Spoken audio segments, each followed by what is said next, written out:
They got it yesterday. Yeah, the dinky. They had 2 rain delays yesterday. We didn't get it. That's the dinky alley. Yeah. Hit and miss all around. They scored the game yet? There wasn't. When we pulled in the driveway, there wasn't any. Well, they've only had 6 or 7 chances Yeah. with guys on third base and only 1 out. So what do you expect, you know? Yeah, really. First 2 innings. So at least a dozen opportunities. That sounds like the Diamondbacks. No, no, no. They would miss.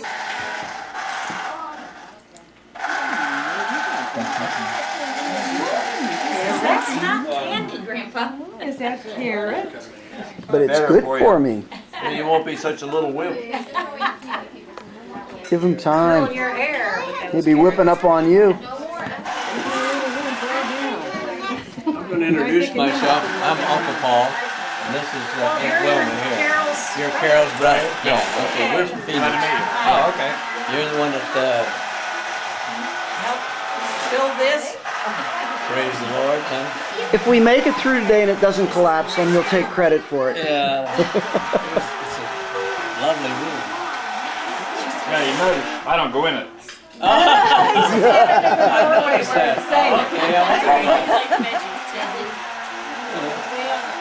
Is that good?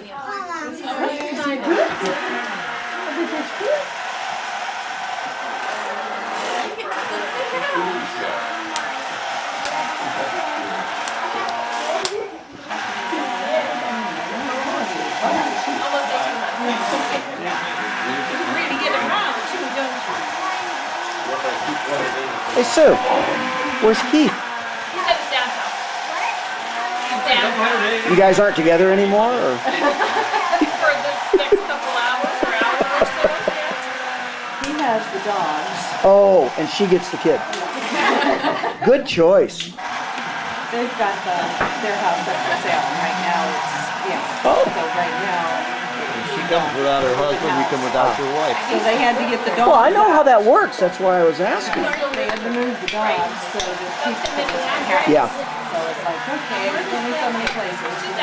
2 weeks ago they were at our house with the dogs. Where is your wife? She went up to Cedar Point to be on a boat with They're not Renee this together. They're doing it weekend. against the Indians. Renee asked her to come up and keep her company. She was, Too serious. I don't know if she'll show up or not. Is he still? Yeah, it's a Cleveland Clinic hospital, but it's a different organization. It's part of the Well, there's a place you network. can see along. I wanted to say.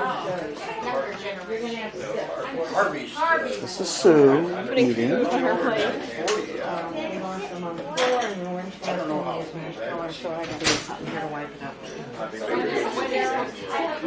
I hear it's supposed to be up in Cleveland. Sometimes it's nowhere all meet it.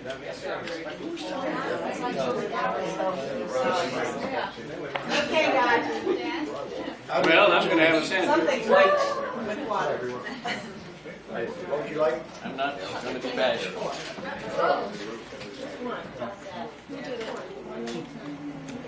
I have some of that spot shot stuff. Okay.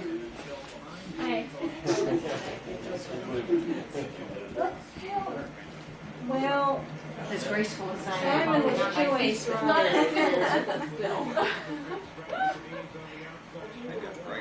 But I think the worst part was with the napkin. That's my breakfast. That looked like its own head.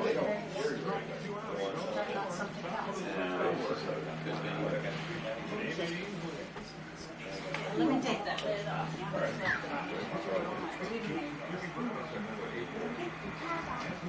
Oh, you got it. Okay. Feed the old folks first, they go to sleep right after. Still stuck in his mouth, Kathy. What do you have? Hard in your hand. What is in your hand? Yes, the one about your son. Drum major. Do you Well, I'll let you tell us.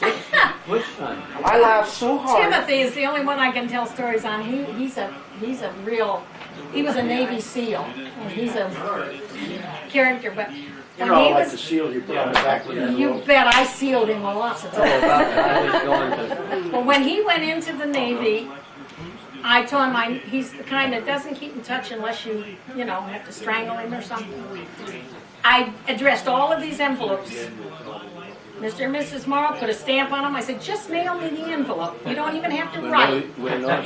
So I know you're alive, And we didn't know that he had volunteered and gotten accepted into the SEAL program and got trained for that. Well, he went to Vietnam once and came home and then volunteered to go back with his team. Well, that was in November when he was home, and he bought a car. He's going to drive back. He had to report to Rhode Island. So he was driving back here because he wanted to see Terry and Eldora. And I said, okay. He called us from here, and he said, I'm leaving. And it was snowing and icy, I guess, on the roads. And I said, as soon as you get there, you call me so I know you're there safely. Sure, Mom, I'll do that. I didn't get a call, and I didn't get a call, and I got scared. And I was singing at that time at one of the big clubs in Scottsdale. And this friend of ours, who's a home builder, he called me at home and he said, you're performing tonight. And I said, oh, sure. And he said, tell Paul to come out because he said, I'm coming and I'm bringing a few guests with me. And I want you to meet them. And I said, oh, fine. And this was at the time when Nixon was president. And so they came in and they all sat down. And at first I thought, boy, that looks like our governor. He had Governor Fannin, and next to him was Richard Kleindienst, who was the Attorney General. A couple of senators, and I thought, wow, So anyway, I met them after I did my first show, and I'm sitting there, and they sat me next to Richard Kleindienst. So I said, Mr. Kleindienst, you're the Attorney General. How do you get in touch with a son that won't call you? I said, he's in the Navy, and I'm really sorry he hasn't called me. And he said, oh, well, where is he reporting to? And I said, well, I know it's in Providence, Rhode Island, but I don't know the base.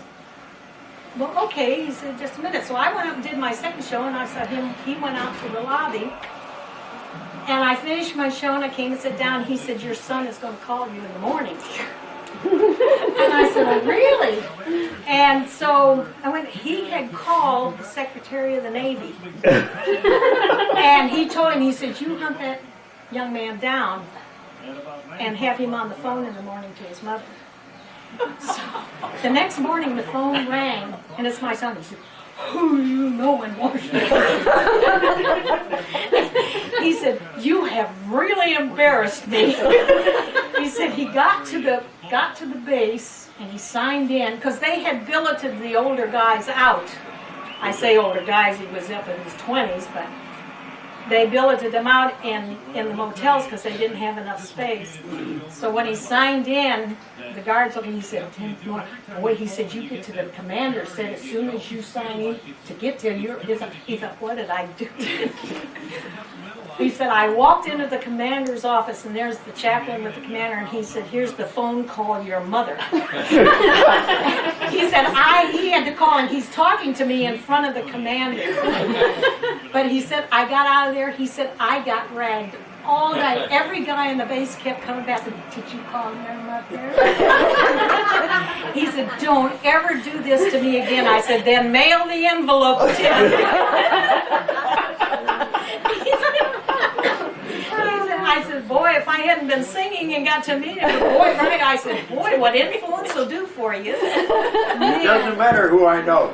Just send me the envelope. He was really good after that. He kept in touch. Yeah, he's right when he needed money. He's on the phone. Yeah. Who do you know? Yeah. Only he said it real. Who do you know? But he said, I'm a SEAL, Mom. Yeah, I'm a man now, But he said the guys just tormented him to death. Yeah, it's a cell phone, isn't it? Where the guy says, all these important people call him, And Your mom? yeah, and it's like, oh, that's probably so and so calling now and And then you jazz a little obligato. The creek Well, now that baggy and the tune, creek it's such a draggy tune. Pay no attention to the music that he plays, but just rock your blues away. On the spot, start to sway. I'm getting hot now. That old time, it's just polka time. All around I hear harmony charming me. Hey, every loving note, it's such a loving boat, just full of music that you can't refuse. Well, now you know the way. Hang in there. Tell the band to play, and when you listen, just christen it and say, I've got those. When you and I were young, Maggie Blue. Let the professionals handle it. We haven't done that in a long time, and I got it really low, didn't I? Yes, you did. And I know who did that song originally. Bing and Gary Crosby. Oh, yeah. Yeah, Yeah. yeah. Long ago. Yeah. Long ago. Jeez, we haven't sung together for months. Yeah, I think you started out just a little I bit. got it very low. bit for low. this You were tenor. pushing him there. Yeah. But He anyway, usually starts it out yeah. when in the old days, Yeah. and we'd get it up there higher. Uh-huh. Oh boy. Yeah, Paul's finally growing up and his voice is changing. I'm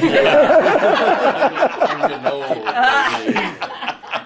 I need a few more horns. Long ago. oh, honey, I know your excuse. I know it is. And I kept singing, you know, and I kept, so finally I just went like this, took one of them off, and I reached down and put my foot out of the other one, and I stepped down. I finished it in my bare feet. But you keep going. Yep.